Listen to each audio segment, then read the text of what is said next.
नमस्ते दोस्तों, वीर्य हमारे शरीर की सातवीं धातु है जो कि हमारे शरीर की सबसे महत्वपूर्ण धातु है। यदि आपके शरीर में वीर्य की कमी है तो आप अपने शरीर में शक्तिहीनता, शरीर का टूटा टूटा रहना, भूख ना लगना, चेहरे का बिल्कुल उदास और आनंदमय स्थिति का बिल्कुल भंग हो जाना, यानी आपको अच्छा महसूस नहीं होता और शरीर में कई रोग होने की संभावनाएं बढ़ जाती है। वहीं यदि आप वीर्यवान हैं तो आप शक्तिमान भी होंगे। आपके शरीर में एक अलग ही बल होगा, एक अलग ही ऊर्जा आप अपने शरीर में महसूस करेंगे, एक अलग उत्साह आप अपने शरीर में महसूस करेंगे। दोस्तों, इस वीर्य को शरीर में बढ़ाने के लिए व्यायाम, प्राणायाम और भोजन, ये तीन बहुत ही महत्वपूर्ण चीजें हैं। वहीं यदि हम निद्रा की बात करें तो नींद भी हमारे लिए बहुत ही ज्यादा जरूरी है। दोस्तों, आज की इस वीडियो में हम बात करेंगे वो 3 प्राणायामों की जो कि आपके शरीर में इस वीर्य धातु को बढ़ाकर आपके शरीर की शक्ति को वापस ला सकते हैं। तो चलिए आज की इस खास वीडियो को शुरू करते हैं।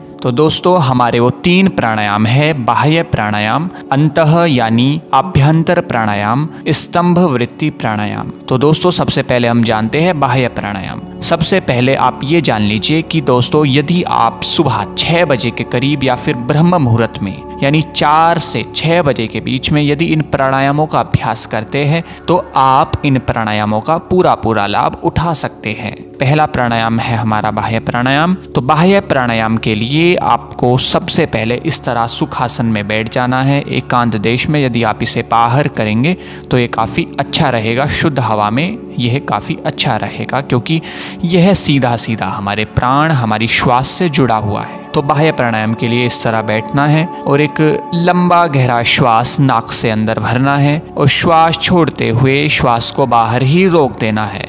जब आपको घबराहट महसूस होने लगे, आप बाहर श्वास न रोक पाए, तो धीरे से वापस नाक से श्वास भर लेना है। इसी प्राणायाम को आपको दोस्तों 4 से 5 बार दोहरा जाना है। दूसरा प्राणायाम है अंतः प्राणायाम, जिसे हम आभ्यंतर प्राणायाम भी कहते हैं, जिसमें आपको लंबा गहरा श्वास भरना है और श्वास को अंदर ही अपनी यथाशक्ति अनुसार रोक लेना है। अपनी क्षमता अनुसार जब तक आपको घबराहट महसूस न होने लगे, अपने अंदर ही श्वास को रोक के रखना है और फिर धीरे से नाक से ही श्वास को बाहर छोड़ देना है। ध्यान रखेंगे, मुंह से ना ही आपको श्वास लेना है और ना ही मुंह से श्वास छोड़ना है। फिर आया स्तंभ वृत्ति प्राणायाम। दोस्तों, स्तंभ वृत्ति प्राणायाम के लिए भी आपको इसी तरह सुखासन में बैठ जाना है और सामान्य श्वास लेना है, जिस तरह हम अपने दिन प्रतिदिन के जीवन में लेते हैं। तो उसी तरह आपको सामान्य सिर्फ श्वास लेते रहना है और इसी बीच में अचानक से आपको अपनी श्वास को जहां के तहां रोक देना है और यथाशक्ति अनुसार रोक के रखना है। थोड़ा घबराहट महसूस होने लगे कि अब श्वास छूट रहा है तो धीरे से श्वास को छोड़ देना है। इसी तरह आप स्तंभ वृत्ति प्राणायाम के भी 4 से 5 राउंड कीजिए।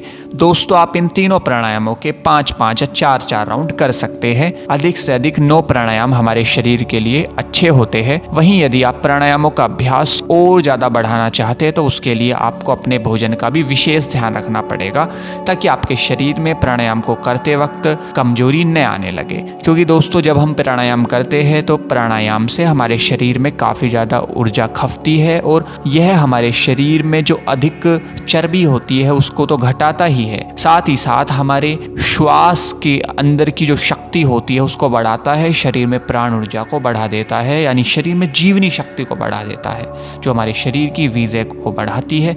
और साथ ही साथ हमारी जो सप्त धातु है, रस, रक्त, मेद, मांस, अस्थि, मज्जा और वीर्य, इन सभी को संतुलित करती है। दोस्तों, भोजन में आपको शुद्ध, सात्विक और शक्तिवर्धक भोजन लेना है। जैसे कि आप स्प्राउट्स ले सकते हैं, जिसके अंदर आप मूंग, मोठ, चना, मूंगफली के स्प्राउट्स ले सकते हैं। और साथ ही साथ आप सुबह व्यायाम यानी इन प्राणायामों को करने के बाद दूध में खजूर उबाल के भी दूध को पी सकते हैं। लेकिन जो दूध है वो देसी गाय का होना चाहिए, तभी आप उसका फायदा उठा सकते हैं और तभी वो आपके शरीर में वीर्य को बढ़ाएगा, क्योंकि देशी गाय का दूध ही सबसे सुपाच्य और शक्तिवर्धक दूध माना जाता है, जिसे हमारे ऋषियों ने भी चरक संहिता और सुश्रुत संहिता में भी इसका वर्णन आता है। तो दोस्तों, अगर वीडियो अच्छा लगा तो वीडियो को लाइक कर अधिक से अधिक लोगों को शेयर जरूर कीजिए। चैनल पर नए हैं तो चैनल को सब्सक्राइब जरूर कर लीजिएगा। तो तब तक के लिए नमस्ते जी, हर हर महादेव।